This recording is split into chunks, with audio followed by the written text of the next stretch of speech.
College से पास होने के बाद मैंने गांव का इकलौता पंपिंग स्टेशन बनाने के लिए लोन लिया था। 8 साल तक मैंने सिर्फ मामूली बिजली का बिल लिया ताकि सूखे के मौसम में ग्रामीणों के फल न सूखें। पर मेरे लालची चाचा और एक कृषि कंपनी ने मुझ पर बिजली चोरी और पानी लीक करने का झूठा आरोप लगाकर मुझसे मैनेजमेंट छीन लिया। मैंने चुपचाप देयता मुक्ति पत्र पर हस्ताक्षर किए, अपनी मुख्य मोटर निकाली और एक पूरी तरह से स्वचालित इकोलॉजिकल फार्म शुरू करने शहर चला गया। सूखे के 1 साल ग्रामीणों ने स्मार्ट पानी के भारी बिल और मरे हुए पेड़ों को देखकर मेरे प्यारे चाचा को कीचड़ में जिंदा दबा दिया। उससे पहले मैं बस पंप का फिल्टर साफ करके हटा ही था। तभी मेरे चाचा चिन मानकोंग, मेरे चचेरे भाई और कुछ ब्रीफकेस लिए अजनबियों के साथ पंप रूम में आए। चाचा के अंदर आते ही उनकी भौहें गुस्से में तन गईं। ये टूटा फूटा पंप इतना शोर क्यों कर रहा है? चिन, कितने सालों से तुम ये पंप चला रहे हो? इसकी क्षमता बहुत कम है और पानी की धार ऐसी है जैसे कोई बच्चा पेशाब कर रहा हो। क्या तुम जानबूझकर सबका पानी रोक रहे हो? ये सुनते ही खाली बाल्टी लिए खड़ी महिला ने तुरंत अपना डंडा नीचे गिरा दिया। हमारा गांव ऊंचाई पर है, इस पंप के लिए पानी ऊपर धकेलना पहले ही बहुत मुश्किल है। 8 साल से मैंने सबसे सिर्फ बिजली का बुनियादी शुल्क ही लिया है। बस थोड़ा इंतजार करें, मैं गेट खोलकर पानी छोड़ रहा हूं। चुप रहो, तुम कहते हो कि सिर्फ बिजली का पैसा लिया, तो मेरे परिवार ने पिछले महीने 60 रुपए क्यों दिए? क्या तुम मना करोगे कि तुमने इसमें हेरफेर नहीं की? और क्या तुमने चोरी छिपे पड़ोसी गांव को पानी नहीं बेचा? तुम्हारा बाग पहाड़ी के सबसे ऊंचे बिंदु पर है। पानी ऊपर भेजने में कुदरती तौर पर ज्यादा बिजली खर्च होती है। सारा हिसाब दीवार पर लिखा है। क्या तुम खुद नहीं पढ़ सकते? मुझे तुम्हारे ये जाली हिसाब किताब नहीं समझने। मुझे बस इतना पता है कि तुम ग्रामीणों का पैसा हड़प रहे हो। सब लोग मेरी बात सुनो। ये राज्य की LVUN कृषि कंपनी के मैनेजर वांग हैं। अगर हम ये बेकार पंप स्टेशन उन्हें सौंप दें तो वो तुरंत सबको मुफ्त में स्मार्ट सिंचाई की सुविधा देंगे।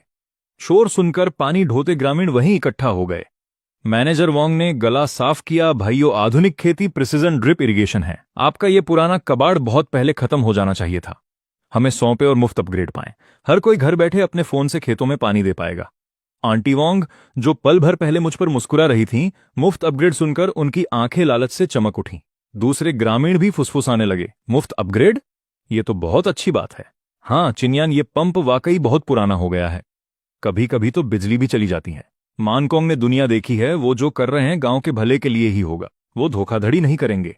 मैंने उन परिचित चेहरों को देखा जिन लोगों के लिए मैं तूफानी रात में लाइन ठीक करने जाता था। उनकी आंखों के भाव बदल रहे थे। हिचकिचाहट से उम्मीद और फिर मुझ पर घृणा। रिंच पकड़े मेरे हाथ धीरे धीरे ठंडे पड़ गए। अगली सुबह सूरज निकलने से पहले ही लाउडस्पीकर गूंजने लगे। चाचा मानकोंग ने गांव को मुख्यालय बुलाया, जिसका मुद्दा था चिन यान को हटाना और आधुनिकता को अपनाना। जब मैं मुख्यालय पहुंचा तो आंगन लोगों से खचाखच भरा था। मेरे चाचा कागजों का पुलिंदा लिए खड़े थे। ग्रामीणों, पानी हमारे गांव की जीवन रेखा है। हम चिनयान को इसे अकेले हड़प कर हमारा खून चूसने नहीं दे सकते। गांव के मुखिया ने पीछे हाथ बांधे कहा, सब लोग ध्यान दें। कृषि आधुनिकीकरण के इस दौर में आपको बड़ी तस्वीर देखनी होगी। वैसे भी आपके चाचा ने कहा है, अगर चाबियां नहीं सौंपी तो कंपनी अंदर आने से डर रही है। कहीं तुम कोई झमेला न खड़ा कर दो। मुखिया जी, इन 8 सालों में जब मशीन खराब हुई, मैंने अपनी जेब से पुर्जे खरीदे। जब पाइप फटे तो मैं कड़ाके की ठंड में ठंडे पानी में कूदकर उन्हें ठीक करने गया। मैंने गांव से एक फूटी कौड़ी सब्सिडी नहीं ली। और अब आप मुझे निकालना चाहते हैं? जमाना बदल गया है। उनके पास बड़ी कंपनी की तकनीक है। तुम अभी भी अकेले क्यों जूझ रहे हो? अब सब ठीक है, जिद छोड़ो। मैंने आंगन में मौजूद सैकड़ों लोगों को देखा, कोई भी मेरे समर्थन में नहीं खड़ा हुआ। यहां तक कि आंटी वांग, जो कल तक मेरी तारीफ कर रही थी, उन्होंने भी मुंह फेर लिया। मैं अंदर तक टूट चुका था। मैंने रात भर में तैयार किया हुआ संपत्ति बंटवारे का एग्रीमेंट मुखिया की मेज पर पटक दिया। लो, इसे संभालो। चूंकि सबको लगता है कि मैं पैसा खा रहा हूं और कंपनी बेहतर है, तो यहां हस्ताक्षर करो और अंगूठा लगाओ। आज से गांव के पानी की सप्लाई का मुझसे कोई लेना देना नहीं है।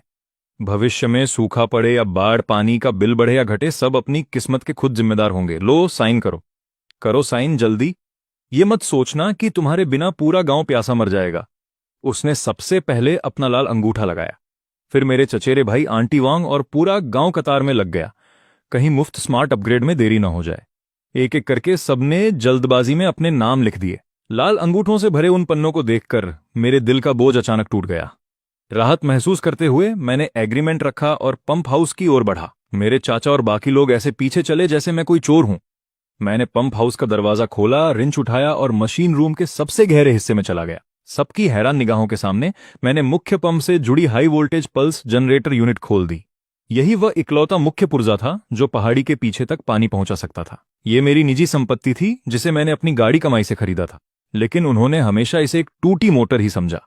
ये देखकर मेरा चचेरा भाई घबरा गया। सब ध्यान दे, ये सब तोड़फोड़ कर रहा है, सब लोग इसे रोको, गांव की संपत्ति, इसे लेकर भागने मत दो। कुछ ग्रामीण तुरंत आगे आए और दरवाजा रोक लिया। मैंने व्यंग्य से हंसते हुए मोटर की रसीद और अपना एग्रीमेंट बैग से बाहर निकाला। अपनी आंखें खोलकर साफ साफ देख लो, ये मोटर मैंने अपनी जेब से 80,000 रुपए खर्च करके खरीदी थी। ये रही रसीद, इस पर साफ मेरा नाम लिखा है। अभी हुए समझौते में भी लिखा है कि मैं अपनी निजी संपत्ति ले जाऊंगा। जहां तक कारखाने की इमारत और पाइपलाइनों की बात है, मैंने उन्हें हाथ तक नहीं लगाया। भीड़ एकदम चुप हो गई। मेरे चाचा का चेहरा राख जैसा पड़ गया। काले अक्षरों में लिखा वो सच देखकर वो एक शब्द भी नहीं बोल पाए। उस पुरानी तेल से सनी मोटर को बेस से निकालते हुए मैं पसीने से तरबतर हो गया था। भले ही ये बाहर से पुरानी और घिसी पिटी दिखती थी, जानकार जानते थे कि यह शुद्ध तांबे के तार वाली औद्योगिक ग्रेड की हाई हॉर्स पावर मोटर है, जिससे गांव की सबसे ऊंची पहाड़ी तक पानी चढ़ता था। मैंने 3 शहरों के कबाड़ बाजारों की खाक छानी थी, तब जाकर 80,000 खर्च करके इसे घर लाया था। 8 सालों में चाहे वोल्टेज कितना भी अस्थिर हो, ये मेरा सबसे भरोसेमंद साथी रहा था। मोटर 200 पाउंड की थी, मैं इसे अकेले नहीं हिला सकता था। मैं इसे लकड़ी के पटरे से ट्रक पर चढ़ा पाया। मेरी हथेलियां छिल गईं, पसीना आंखों में गया और जलन बढ़ गई। मैंने अनजाने में पंप हाउस के बाहर खाली जगह की ओर देखा। दर्जनों ग्रामीण वहां खड़े थे, आंटी वांग और वो परिचित चेहरे जिनकी पाइपलाइन मैंने आधी रात को ठीक की थी। वे सब बरगद के पेड़ की छाया में खड़े थे। किसी ने न तो मदद की और न ही मुझे रुकने का शिष्टाचार दिखाया। वे सब अपनी नाक दबाए हुए थे, जैसे मुझसे आने वाली तेल की गंध उन्हें लग जाएगी। उनकी नजरों में मेरे प्रति साफ नफरत थी।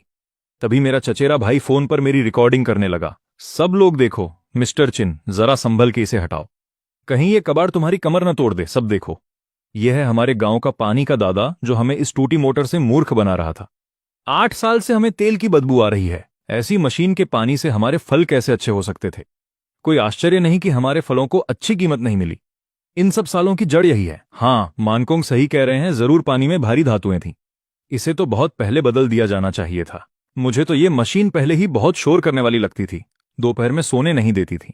जल्दी इसे लेकर बाहर निकल यहां से। चाचा बड़े गर्व से हाथ पीछे बांधे भीड़ से बाहर निकले, जैसे उन्होंने कोई बड़ी जंग जीत ली हो।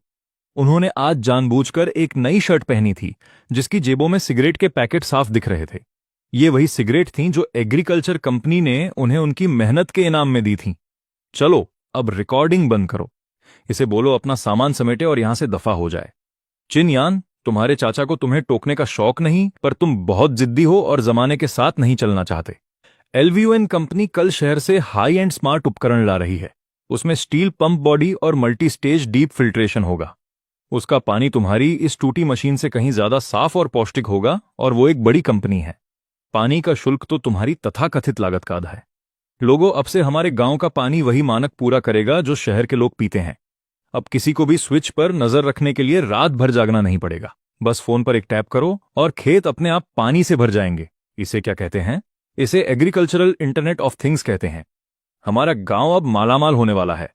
मेरे चाचा ने यहां ऐसे सुनहरे सपने दिखाए कि ग्रामीणों की मुस्कान थम नहीं रही थी, मानो उनकी आंखों को पतझड़ में पेड़ों पर लटकते सोने के सिक्के दिखाई दे रहे हों। एक बेसब्र नौजवान ने मेरे पिकअप ट्रक के टायरों के सामने थूक दिया और मुझे जल्द से जल्द वहां से निकल जाने को कहा। बड़ी कंपनी के ट्रकों के रास्ते में देरी न हो, इसलिए मैंने अपने हाथों की धूल झाड़ी और खुद को होशियार समझने वाले इन लोगों को देखकर मेरा दिल पूरी तरह पत्थर का हो गया। समझौता ग्राम समिति में साफ साफ कागजों पर लिखा हुआ है।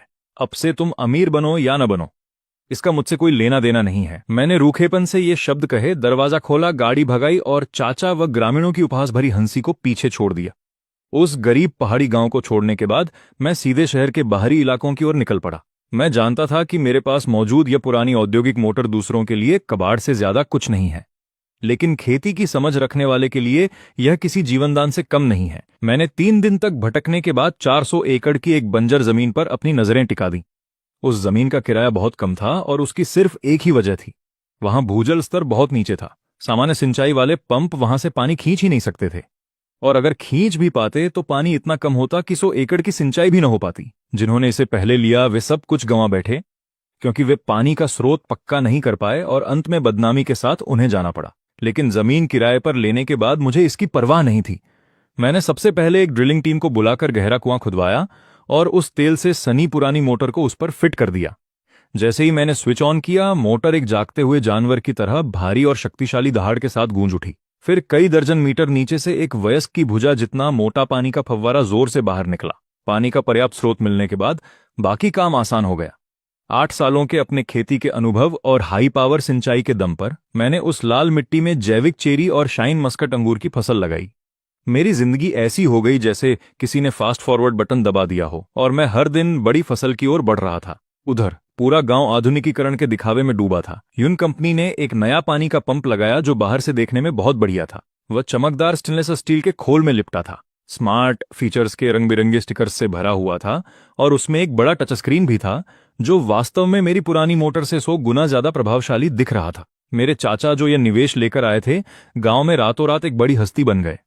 इस स्थानीय दिग्गज को खुश रखने के लिए कंपनी ने न केवल उन्हें भारी कमीशन दिया बल्कि गांव में पाइप बिछाने का छोटा मोटा काम भी दे दिया। मेरे चाचा के परिवार के दिन फिर गए थे।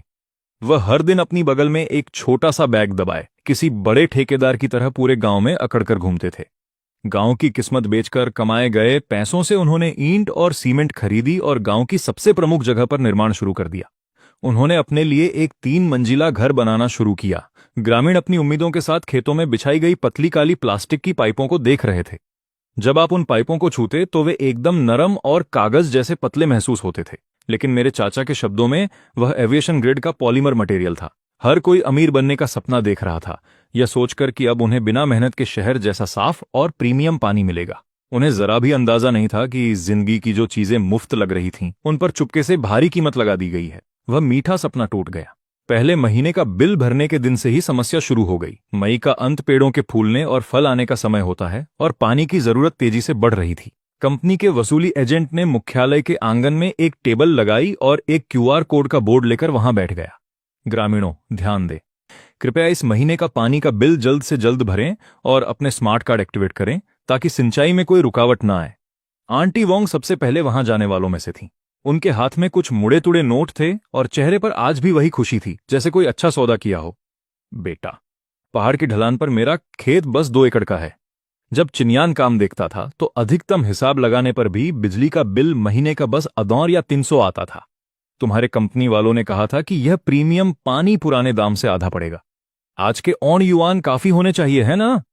वह लड़का जिसके बाल सुनहरे रंगे हुए थे, उसने ऊपर देखा तक नहीं, बस च्यूइंग गम चबाता रहा। उसने आंटी वोंग का कार्ड लिया, मशीन पर स्वाइप किया और कीबोर्ड पर कुछ बटन दबाए। मशीन से 1 मीटर लंबी रसीद बाहर निकली। फंग चिनियान, है ना? इस महीने का तुम्हारा बिल आ गया है। कुल 200 युआन हुआ। कोड स्कैन करो या कैश दो। अगर पूरा भुगतान नहीं किया तो कल से तुम्हारे खेत की पानी की सप्लाई काट दी जाएगी। आंटी वोंग की मुस्कान चेहरे पर ही जम गई। उनके हाथ में पकड़े छोटे नोट लगभग जमीन पर गिर ही गए थे। यह सुनकर उनके पैर कांपने लगे और वह अपना संतुलन लगभग खो बैठी। कितना कहा? 200 पौंड से ज्यादा। बेटा, क्या तुमने दशमलव गलत जगह पढ़ लिया? क्या तुम मुझे लूट रहे हो? मेरे पास कुल 2 एकड़ जमीन है और एक बार पानी देने के ही सैकड़ों युआन लग गए। जैसे ही आंटी वोंग चिल्लाईं, लाइन में खड़े सभी ग्रामीण सन्न रह गए। उस सुनहरे बालों वाले लड़के ने आंखें घुमाईं और रसीद पर लिखे लंबे शुल्कों की लिस्ट की तरफ इशारा किया। अम्मा, अगर आप पढ़ नहीं सकती तो कम से कम समझदारी से बात करें। यह सब साफ साफ काला सफेद में लिखा हुआ है।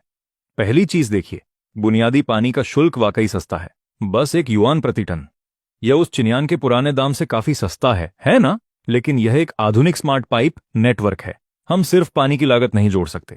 दूसरा item, smart network service fees, तिनाश महीने का। तीसरा, पाइप का मूल्यह्रास और रखरखाव शुल्क, ऐश महीने का। चौथा, क्योंकि गांव पहाड़ पर है तो यह साझा बिजली का दबाव शुल्क ₹10 plus smart meter rent, mineral additive charge और ऐसी कई चीजें। कुल मिलाकर यह कीमत बनी है और यह भी कंपनी की सब्सिडी के बाद है। क्या आपको यह महंगा लग रहा है? आपको शुरुआत में ही एग्रीमेंट पर अंगूठा नहीं लगाना चाहिए था। अगर महंगा लग रहा है तो वाल्व खोलने के लिए कार्ड मत स्वाइप करो, भाग जाओ यहां से। नल तुम्हारे खेत में लगा है। किसने जबरदस्ती की है? उस लड़के के शब्द एक तमाचे की तरह गांव वालों के चेहरे पर जाकर लगे। यह खबर जंगल की आग की तरह गांव भर में फैल गई और हर कोई सन्न रह गया। जब मैं काम संभालता था तो मोटरें मैं खरीदता था, पाइप मैं ठीक करता था और सिर्फ पंप चलाने की सरकारी बिजली दर के हिसाब से ही पैसे लेता था। मैंने कभी 1 पैसे का भी फालतू चार्ज नहीं मांगा था। अब जब यह कंपनी आ गई है तो वे मुनाफे के चक्कर में छिपे हुए शुल्क लगाकर झूठे सर्विस चार्ज जोड़कर लोगों को लूट रहे हैं। हिसाब लगाऊं तो सिंचाई का खर्च अब दर्जनों गुना बढ़ गया है। गांव में कोहराम मच गया और ग्रामीण गुस्से में थे।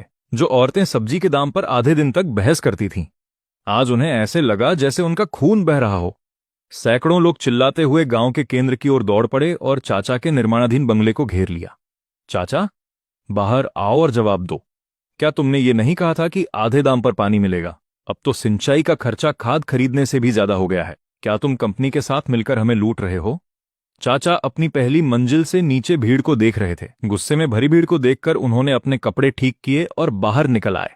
अंदर से वह भी डरे हुए थे, क्योंकि उन्हें भी अभी पता चला था कि यह कंपनी का जाल है। लेकिन 50,000 का कमीशन खा चुके थे तो अब बस झूठ ही बोल सकते थे। क्यों चिल्ला रहे हो? इतने छोटी सोच के क्यों हो तुम सब? यह राजधानी की एक बड़ी कंपनी है। वो स्टेनलेस स्टील के पंप, वो खेतों में बिछी पाइपें। पता भी है कितना निवेश किया है उन्होंने। क्या उन्हें अपना पैसा वापस नहीं चाहिए? तुम लोग सिर्फ पानी के इस छोटे से बिल पर क्यों अटके हो? बड़ी तस्वीर देखो। उन्होंने पानी में पोषक तत्व मिलाए हैं और यह हाईटेक फिल्टर से होकर आया है। इसे निवेश कहते हैं। अभी पानी पर कुछ 100 रुपए ज्यादा खर्च करने का मतलब है कि जब पतझड़ में फल चमकदार और बड़े होंगे तो तुम उन्हें शहर के बड़े सुपरमार्केट में 3 से 5 रुपए ज्यादा दाम पर बेच सकोगे। फिर यह पानी का छोटा सा बिल क्या मायने रखेगा? तुम इसे कई गुना ज्यादा कमा लोगे। अगर पैसों के दुख में सिंचाई नहीं करोगे और फल अखरोट जैसे छोटे रह गए तो अपनी इस छोटी सोच के खुद जिम्मेदार होगे। ग्रामीण चाचा की आधी अधूरी बातों में फंस गए। भले ही उन्हें पैसों का दुख था, लेकिन खेतों में पाइप बिछ चुके थे और कॉन्ट्रैक्ट साइन हो चुका था। अब उनके पास कोई रास्ता नहीं था। पुराने पंप हटा दिए गए थे और कुएं बंद कर दिए गए थे। कोई चारा न देखकर सबको अपनी शिकायतें अंदर ही दबानी पड़ी। पैसे बचाने के लिए ग्रामीण अब एक एक पैसा गिनने लगे। जो सिंचाई तसल्ली से होनी चाहिए थी उसे अब बस 10 मिनट तक ही सीमित कर दिया गया। सतह के जरा भी गीले होते ही वे झट से कार्ड बाहर निकाल लेते। 10 दिन में एक बार पानी देने के बजाय वे इसे खींचकर आधा महीना या 20 दिन तक ले गए। फलों के पेड़ झूठ नहीं बोलते। पर्याप्त पानी न मिलने से जो पत्तियां लहलहानी चाहिए थीं, उनके किनारे पीले पड़ने लगे और सूखी टहनियों पर छोटे फल सिक्के के आकार पर ही बढ़ने से रुक गए। पूरा गांव एक हताश और तनावपूर्ण माहौल में डूब गया था और वे बस मन ही मन प्रार्थना कर सकते थे कि इस साल कुछ मूसलाधार बारिश हो जाए ताकि उन्हें पानी के उन जानलेवा और महंगे बिलों से बचाया जा सके। पर उन्हें क्या पता था कि कुदरत रहम नहीं करती। जुलाई के मध्य में 100 साल में एक बार आने वाला ऐसा सूखा चुपके से दस्तक दे रहा था जो पूरे गांव को कंगाल कर सकता था। सदियों में न देखा गया वह भीषण गर्मी का सूखा आ पड़ा। पूरे 45 दिन तक आसमान से पानी की एक बूंद तक नहीं गिरी। गांव की उस छोटी सी धारा में जहां कपड़े धोए जाते थे, आधा महीना पहले ही सूख चुकी थी। पीछे रह गई थी बस फटी हुई जमीन, और कमल भी सूखकर लाशों की तरह हो गए थे। पिछले वर्षों में यह पेड़ों पर फल आने का सबसे अहम समय होता था और उन्हें एक दिन भी पानी के बिना नहीं रखा जा सकता था। लेकिन इस साल ली युआन कंपनी की खून चूसने वाली टियर आधारित कीमतों की वजह से किसी की हिम्मत नहीं हुई कि खुलकर फसलों को पानी दे सके। सबसे पहले पहाड़ी पर रहने वाली ऑन्ट वांग का परिवार इसकी चपेट में आया। उनके परिवार के भरण पोषण के लिए जरूरी उन 2 एकड़ सेब के पेड़ों की पत्तियां किनारे से पीली होकर मुड़ने लगी थीं। हल्का सा मसलने पर वे सीधे पाउडर बनकर गिर जाती। टहनियों पर जो कच्चे फल अखरोट जितने बड़े होने चाहिए थे, वे पुरानी छाल की तरह सिकुड़ गए थे और जरा से छूने पर ही सरसराहट के साथ गिर जाते। ऑन्ट वांग खेत के तपते किनारे पर भारी मन से बैठ गईं और अपनी जांघें पीट पीट कर जोर जोर से विलाप करने लगी। सब खत्म हो गया, सब बर्बाद हो गया। हे भगवान, क्या तू हमें मौत के मुंह में धकेलना चाहता है? ये पैसे मेरे पति की डायलिसिस के लिए थे और इस पतझड़ में मेरे पोते की टाउन जूनियर हाई की फीस के लिए थे। खाद खरीदने के लिए मुझ पर अभी भी क्रेडिट यूनियन का 20,000 का कर्ज है। पानी के बिना अगर ये पेड़ सूखे से मर गए तो हमारे पूरे परिवार के पास फांसी लगाने के अलावा कोई चारा नहीं बचेगा। ऑन्ट वांग का रोना जैसे एक संकेत बन गया, जिसने पूरे गांव की मानसिक हिम्मत को पूरी तरह तोड़कर रख दिया। अचानक गांव के मुहाने से किसी ने चिल्लाकर कहा, अब और परवाह नहीं करनी, चाहे बिल भरने के लिए कंगाल ही क्यों ना होना पड़े, हमें पेड़ों को पहले बचाना होगा। सैकड़ों परिवार पागलों की तरह अपने बागों की ओर दौड़ पड़े, खून उतरी आंखों के साथ। सबने किसी की परवाह नहीं की। स्मार्ट आईसी कार्ड निकालकर, जिसे वे कभी हाईटेक का प्रतीक मानते थे, कांपते हाथों से उसे कार्ड रीडर पर लगा दिया। सूखे से जूझती पहाड़ियों पर कार्ड स्वैप करने की आवाजें गूंजती रहीं। सैकड़ों वाल्व एक ही समय पर ग्रामीणों द्वारा पूरी ताकत से खोल दिए गए। हर कोई बेपसी से खेतों की तरफ, उस काले पी प्लास्टिक पाइप की तरफ देख रहा था। महंगे न्यूट्रिएंट पानी के बहने का इंतजार कर रहा था। लेकिन पाइप से बस हवा की कुछ धीमी फुसफुसाहट और गड़गड़ाहट सुनाई दी। फिर वाल्व ने रेत मिले मटमैले पीले पानी के कुछ घूंट उगले और फिर पूरी तरह मर गया। पानी की एक बूंद भी नहीं निकल पाई। हाथ, ये क्या हो रहा है? मैंने अभी अभी अपने कार्ड में 800 युआन डलवाए हैं। यहां मेरे पाइप में बिल्कुल भी दबाव क्यों नहीं है? हवा का एक झोंका भी नहीं निकल रहा है। गर्म तवे पर चींटियों की तरह घबराए हुए ग्रामीण अपने फावड़े फेंककर पहाड़ी के नीचे बने मुख्य पंप हाउस की ओर भागे। पास पहुंचने से पहले ही सबने एक तीखी और जलने की गंध महसूस की। यह तार का इंसुलेशन था जो पूरी तरह पिघलकर एक घिनौनी बदबू छोड़ रहा था। नए बने शानदार पंप हाउस के अंदर लुलियन कंपनी का एल्यूमिनियम केस वाला वह महंगा पंप एक बहुत ही धीमी भिनभिनाहट पैदा कर रहा था। पूरी बॉडी इतनी गर्म थी कि पास जाने पर लोग लहरें महसूस कर सकते थे। जब मैं प्रभारी था तब तांबे की कॉइल वाला वह पुराना इंडस्ट्रियल मोटर भारी हॉर्स पावर और ताकत के साथ चलता था। भले ही गांव के सैकड़ों एकड़ के वाल्व एक साथ खुल जाएं, वह गहरे भूजल को आसानी से पहाड़ी की चोटी तक पहुंचा देता था। लेकिन लुलियन कंपनी का यह कथित हाईटेक पंप जिसे मुनाफा बढ़ाने के लिए लाया गया था, यह बस गलत तरीके से असेंबल किया हुआ एक घटिया उत्पाद था जिसकी पावर रेटिंग फर्जी तरीके से बढ़ाई गई थी। आमतौर पर जब एक दर्जन परिवार बारी बारी से ड्रिप सिंचाई करते थे तो यह मुश्किल से उसे संभाल पाता था। अब जब गांव के सैकड़ों वाल्व एक साथ खुले तो पाइप नेटवर्क का दबाव तुरंत जीरो हो गया। यह घटिया मोटर सीधे तौर पर ओवरलोड पंपिंग स्थिति में चली गई। जल्दी करो, मेन स्विच खींचो, बिजली का कनेक्शन काटो, जल्दी करो, बिजली काटो, ये फटने वाला है। लेकिन तब तक बहुत देर हो चुकी थी। पंप हाउस के अंदर से एक जोरदार धमाका हुआ। फिर काले धुएं के बीच नीली चिंगारियों की एक बौछार सी हुई। अंकल चिंग मानकुंग का वह प्रीमियम वाटर पंप पूरी तरह फट चुका था और गांव के सैकड़ों परिवारों की उम्मीदें एक ही पल में चकनाचूर हो गई थीं। अगली सुबह तड़के लुलियन कंपनी के रीजनल मैनेजर वांग एक नई काली मैकगोल्टन गाड़ी में गांव आए और अपने चमकदार जूतों से पंप के मलबे पर लात मारी जो जलकर कबाड़ बन चुका था। अंकल चिंग मानकुंग उनके पास ऐसे दौड़े जैसे उन्होंने अपना पिता देख लिया हो। मैनेजर वांग, आप आखिरकार आ ही गए। यह मशीन कल अचानक फट गई।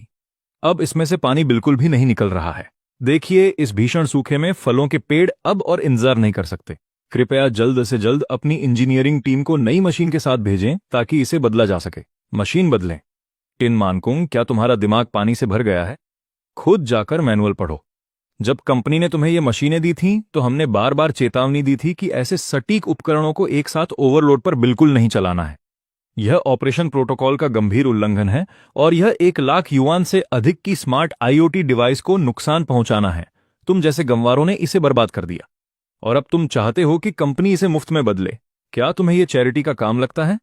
यह सुनकर ग्रामीणों का गुस्सा फूट पड़ा। हमने इसे नहीं तोड़ा, भीषण सूखे में फसलें बचानी ही थीं। पहले वाली पुरानी मशीन पर सैकड़ों परिवार एक साथ पानी लेते थे और वो कभी नहीं टूटी। साफ है कि तुम्हारी मशीन ही एक घटिया सस्ती नकल है। बिल्कुल सही, हमने इतना मेंटेनेंस शुल्क दिया है। अब जब पानी का उपकरण खराब हुआ है तो तुम इसे ठीक क्यों नहीं कर रहे? चुप रहो। क्या तुम मेरे साथ कानून की बात करना चाहते हो, है ना? ठीक है, तो अब हम अनुबंध के हिसाब से बात करेंगे। उपकरण आपकी अपनी लापरवाही और गलत संचालन की वजह से खराब हुआ है। हम्फ, तुम पानी की आपूर्ति बहाल करना चाहते हो? कर सकते हो। सबसे पहले पूरे गांव को मिलकर 3 लाख युआन का मुआवजा देना होगा ताकि इस पंप की भरपाई और नई मशीन की स्थापना की जा सके, ताकि तुम लोग दोबारा ऐसी हरकत न करो और कंपनी को नुकसान न हो।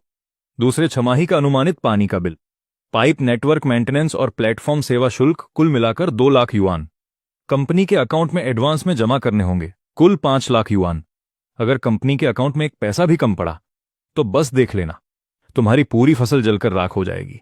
5 लाख का ये आंकड़ा हर ग्रामीण के सीने पर एक अदृश्य पहाड़ की तरह बैठ गया और सन्नाटा पसर गया। पिछले कुछ महीनों के भारी पानी के बिलों ने पहले ही उनकी बचत खत्म कर दी थी। वे दुकानों के कीटनाशकों और खाद के कर्ज में दबे थे। 50,000 क्या, वे तो 5 लाख तो क्या 50,000 भी नहीं जुटा सकते थे। सब कुछ बेचने पर भी वे रकम नहीं जोड़ सकते थे। मैनेजर वांग, आप पंप ठीक नहीं कर रहे, आप हमारी जान ले रहे हैं।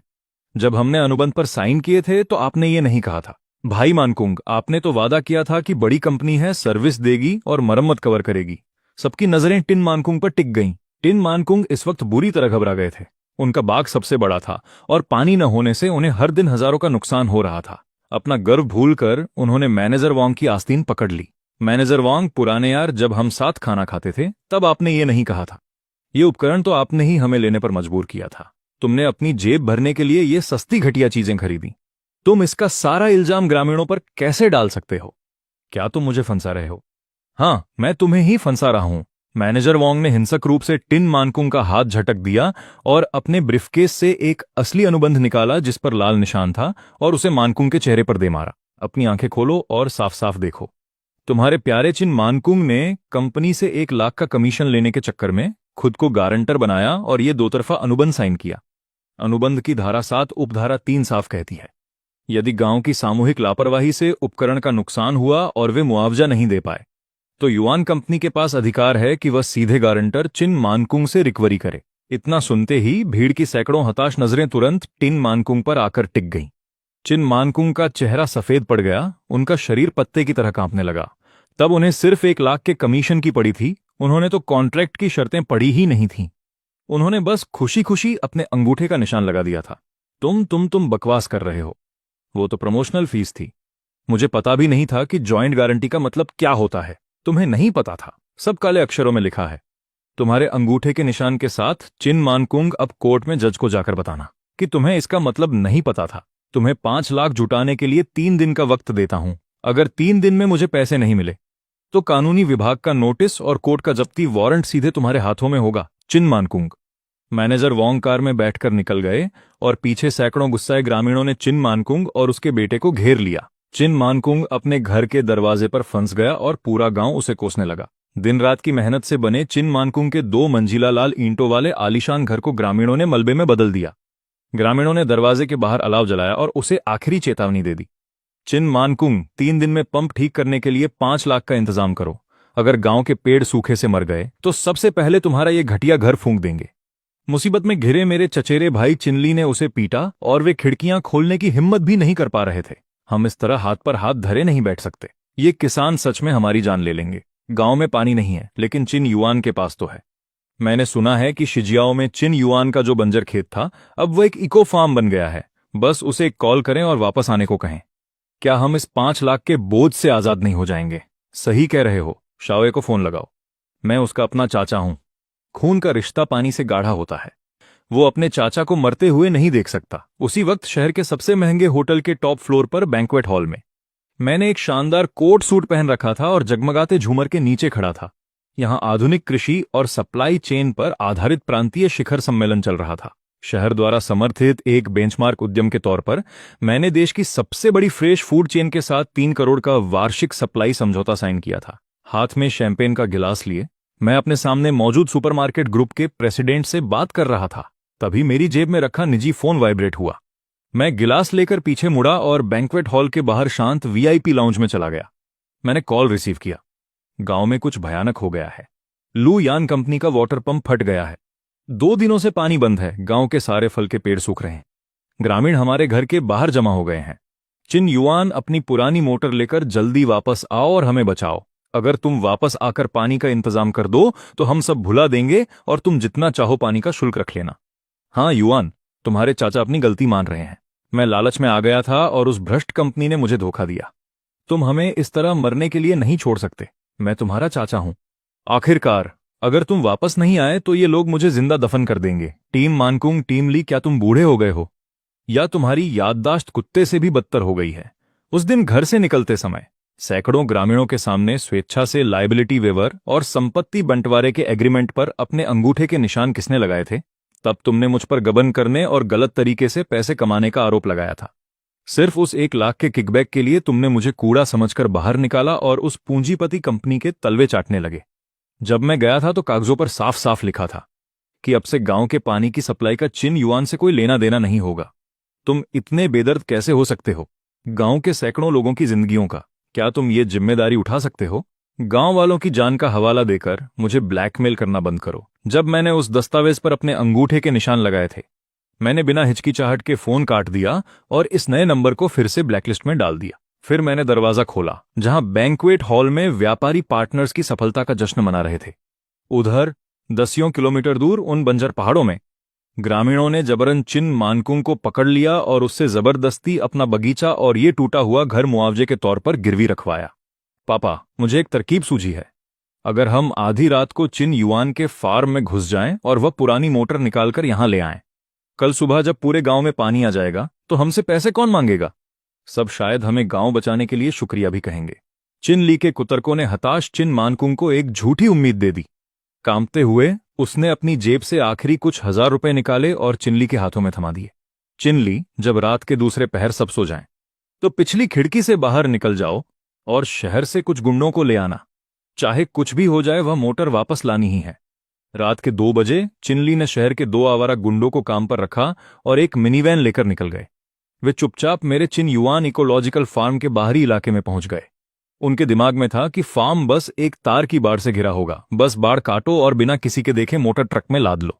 पर उन्हें अंदाजा नहीं था कि यह अब कोई साधारण खेत नहीं, बल्कि 1 करोड़ से ज्यादा की संपत्ति वाला आधुनिक कृषि फार्म था। हाथों में बड़े कटर लिए उन्होंने सुरक्षा बाड़ काटी और 2 गुंडों को लेकर सीधे फार्म के बीचों बीच स्थित तापमान नियंत्रित वाटर पंप रूम की ओर बढ़ गए। वह रहा शुद्ध तांबे का मोटर। मैं उसका बेस पहचानता हूं।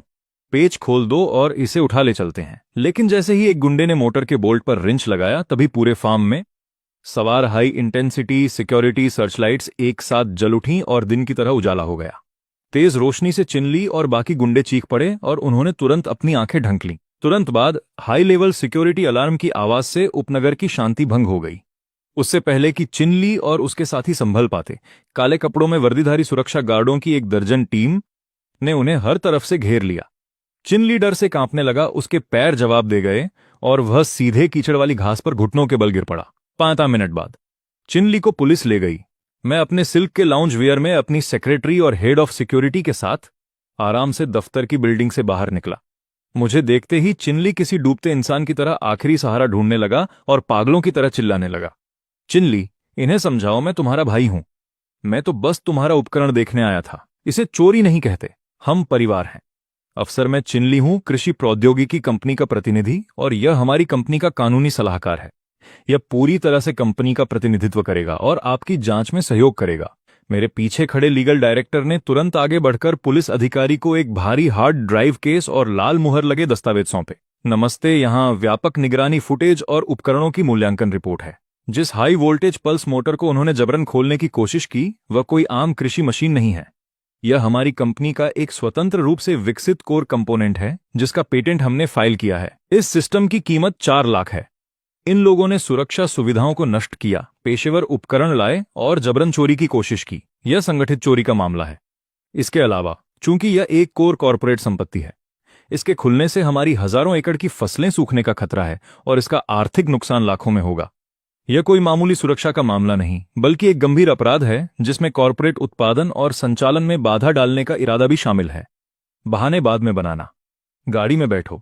चिन युआन, तुम पत्थर दिल इंसान हो, तुम्हें इसकी सजा जरूर मिलेगी। चिनली की गिरफ्तारी की खबर अगली सुबह गांव पहुंची। यह खबर चिन मानकुंग के लिए, जो पहले ही टूट चुका था, एक और बड़ा झटका थी। बेटे की जमानत और कर्ज चुकाने के लिए उसे ग्रामीणों और लू युआन कंपनी के दोहरे दबाव का सामना करना था। उसके पास उन कच्चे फलों को चुनने के सिवा कोई चारा नहीं था। पहाड़ के वे खराब फल जिन्हें पंछी भी न छुएं, उन्हें चुनकर 3 ट्रकों में भरा और उन्हें बेचने के लिए शहर की सबसे बड़ी थोक मंडी की तरफ निकल पड़ा। अपनी सीमित सोच में उसे लगा कि शहर में बहुत भीड़ है, कि अगर कीमतें कम रखें तो लालची दुकानदार उन्हें खरीद लेंगे। लेकिन उसे अंदाजा नहीं था कि वक्त बदल चुका है, और न ही उसे पता था कि मंडी का सबसे बड़ा सप्लायर वही इंसान था जिसे उसने खुद गांव से निकाला था।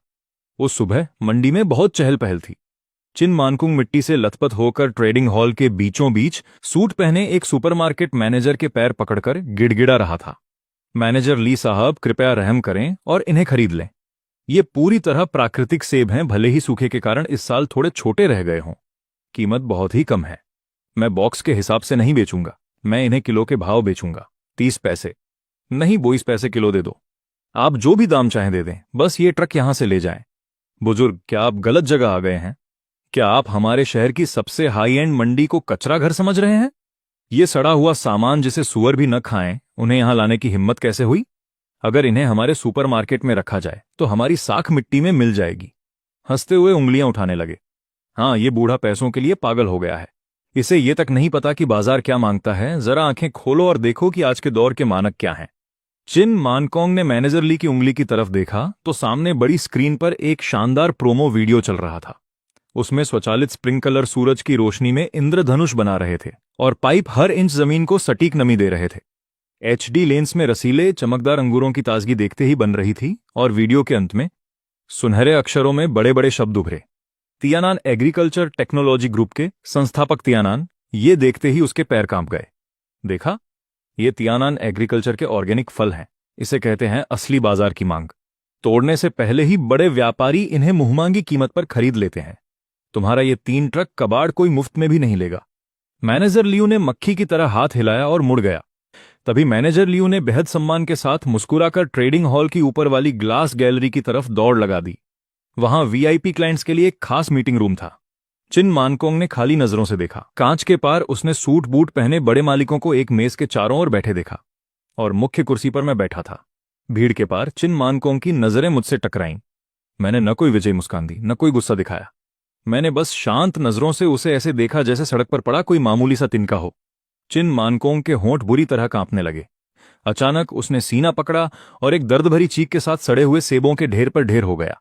चिन मानकोंग को स्ट्रोक आया और वो अपाहिज हो गया।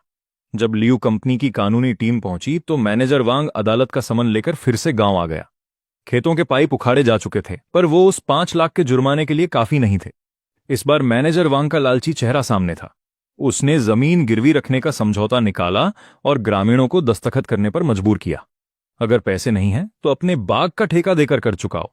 दस्तखत करते ही ये सैकड़ों एकड़ जमीन हमारी कंपनी की हो जाएगी। या तो गांव छोड़ दो या हमारे यहां दिहाड़ी मजदूरी करो। ग्रामीणों के चेहरे पीले पड़ गए। बुजुर्ग फूट फूट कर रोने लगे। जमीन खोना मतलब अपनी जान खोना था। आंटी वांग अपनी जमीन के कागज बचाते हुए बिलख पड़ी। मुखिया जी, हम इस पर साइन नहीं कर सकते। साइन किया तो हम बेघर हो जाएंगे। हम साइन नहीं करेंगे। चाहे जो हो, अपनी जान दे दूंगा, पर सब मेरे साथ चिनयान के पास शहर चलो। सिर्फ वही हमारी जान बचा सकता है। बर्बादी के सामने अब सम्मान की कोई कीमत न थी। गांव वाले बची खुची जमा पूंजी लेकर 2 खुले ट्रकों में शहर के लिए निकल पड़े। 3 घंटे की ठंडी हवाओं के सफर के बाद वे तियानान एग्रीकल्चर ग्रुप के गेट पर थे। सेक्रेटरी ने मॉनिटर पर देखा और भागकर मुझे बताया। मैं कॉन्फ्रेंस रूम में मौसम की रिपोर्ट पढ़ रहा था। मैंने खिड़की से नीचे देखा। पूरा गांव डामर की सड़क पर घुटनों के बल बैठा था। उनके माथे ठंडी जमीन पर टिके थे। उनकी पुरानी लालच हकीकत की मार से धूल बन चुकी थी। मैंने ट्रेंच कोट डाला। लीगल टीम और सुरक्षा गार्डों के साथ बाहर आया। मुझे देखते ही मुखिया जी आंसू बहाते हुए बोले, चिनयान, हम अपनी गलती मान चुके हैं। हम ठगे गए और अब हमारी जमीन भी हाथ से निकल रही है।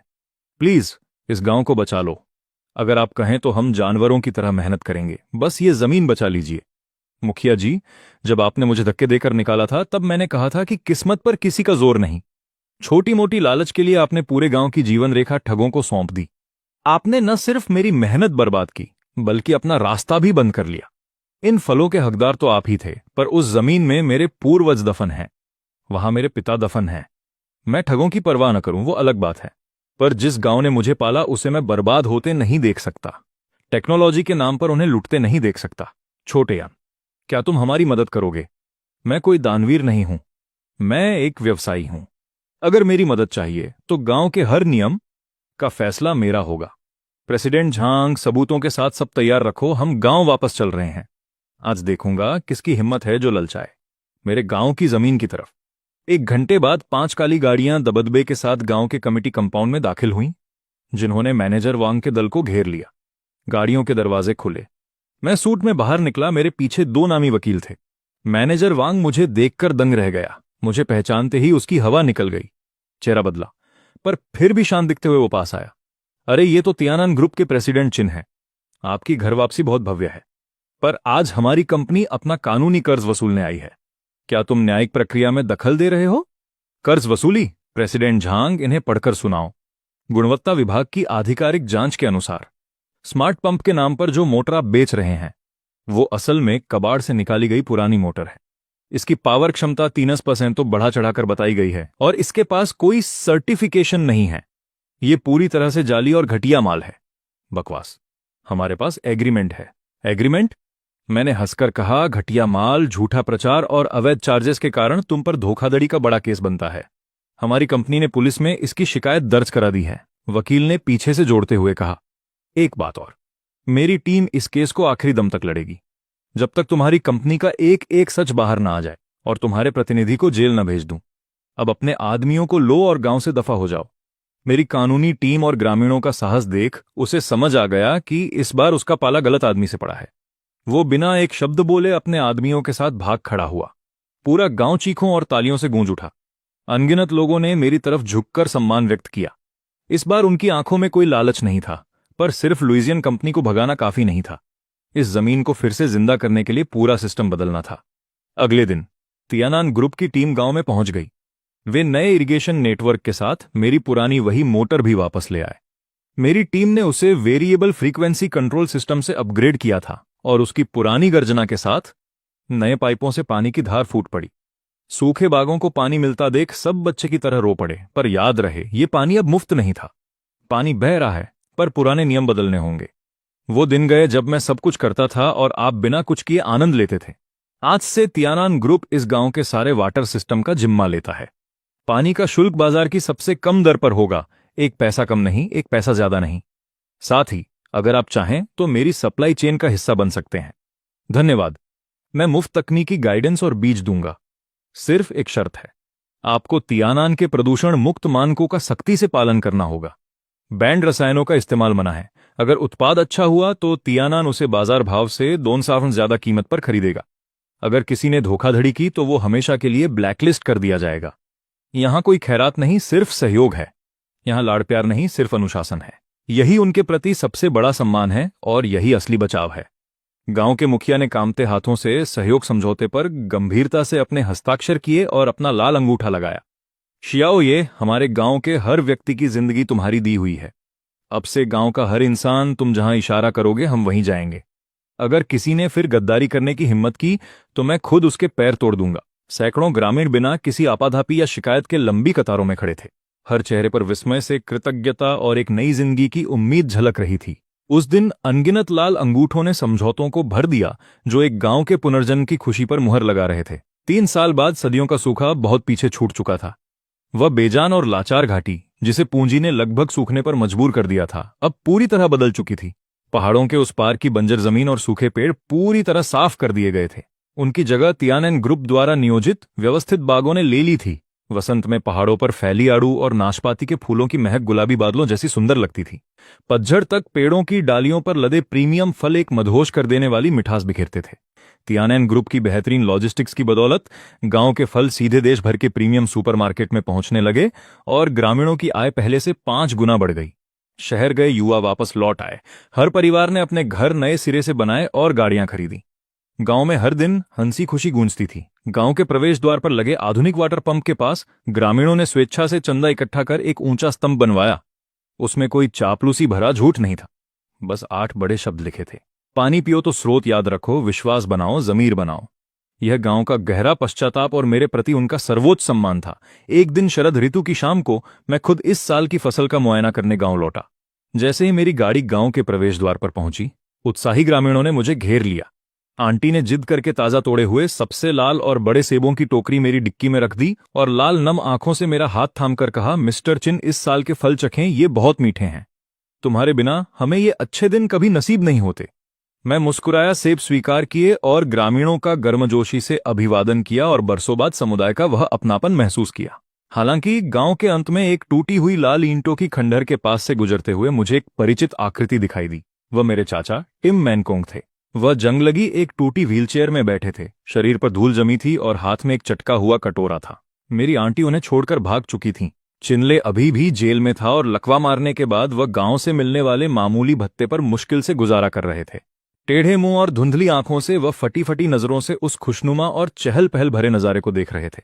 एक समय उन्होंने 1 लाख के किराए के लिए पूरे गांव को खाई में धकेलने की कोशिश की थी। अब मेरे नेतृत्व में पूरा गांव समृद्धि की ओर बढ़ रहा था, जबकि वह अकेले इस खुशहाली और तरक्की से हमेशा के लिए अलग हो गए थे। यह उनके लिए सबसे क्रूर मगर सबसे न्यायपूर्ण सजा थी। मैं रुका नहीं, एक्सीलरेटर दबाया और गाड़ी उन खंडहरों से आगे निकल गई। शाम की ठंडी हवा के साथ फलों की महक खिड़की से अंदर आई। इस लहलहाती जमीन को देखकर मुझे अपने दिल में एक अद्भुत शांति और सुकून का एहसास हुआ। एक सच्चा विजेता दुष्टों को कीचड़ में नहीं कुचलता, बल्कि वह खुद को बाहर निकालता है, नए नियम बनाता है, झूठ को अपनी ताकत से ध्वस्त करता है और एक दूरदर्शी सोच से जमीन की रूह को नया रूप देता है। इस फलदायी जमीन को आखिरकार सही रास्ता मिल ही गया था और इस भारी सामाजिक जिम्मेदारी के साथ मैं भी एक उज्जवल भविष्य की ओर बढ़ चला।